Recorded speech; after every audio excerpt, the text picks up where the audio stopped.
Hello everyone, today we're reading The Huge Bag of Worries for story time. Have you heard of worry before? How does it make you feel? Can you see the worries on the front cover? They look like monsters, don't they?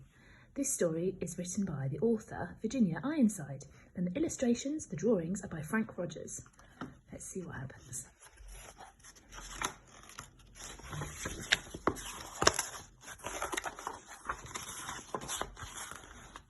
Jenny had always been happy. She had a lovely mum and dad, a great brother, well, most of the time. She had a best friend at school and she liked her teacher. And then, of course, there was Loftus. I think Loftus is the dog. But recently she had been getting gloomier and gloomier. It just wasn't just one thing, it was everything. She worried that she was getting too fat, that Loftus had fleas, and that her best friend was going away. She worried that she was getting bad marks at school and she thought she heard about someone whispering about her in the playground. She worried when her mum and dad had an argument. She even worried about wars and bombs. Until one day she woke to find a huge bag of worries. Ah, boo-hoo.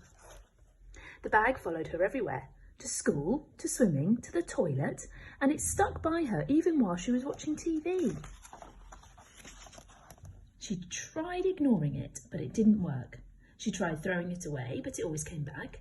She tried to lock it out, but when she got back to her bedroom, there it was, waiting for her. It was like a horrible shadow she couldn't get rid of. What could she do? I wonder if you have any ideas. She asked her brother for help, but he was busy with his computer game, and all he said was, "I don't know what you're talking about. I don't have any worries." After that, she didn't feel like asking anyone else. She knew she'd only feel stupid. Mum would probably say, "You've got no worries that I can see. You're a lucky girl. You've got your health, your friends, your family. What more do you want?"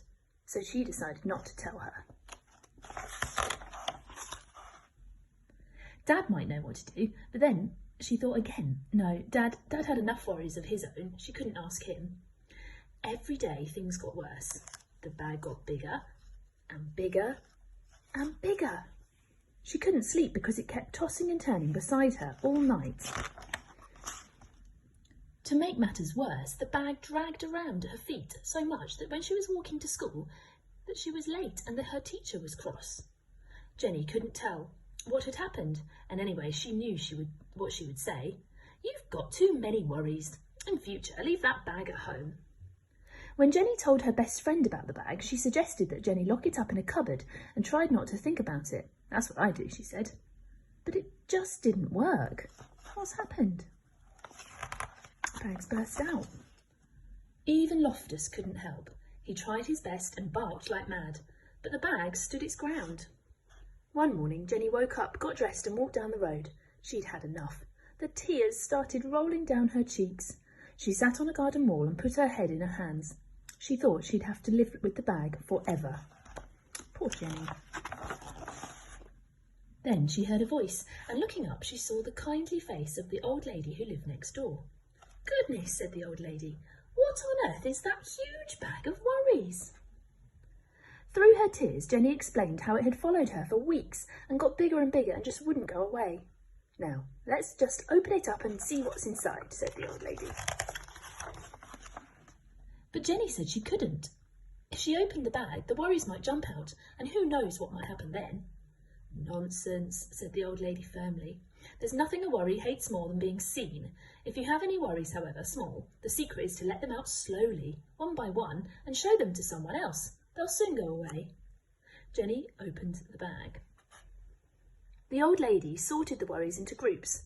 Jenny was astonished to see how small they looked when they were out in the open. Half the worries disappeared because lots of the worries just hate the light of day.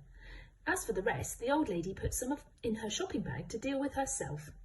Some she sent packing because they said they belonged to other people. Some she just blew a kiss to.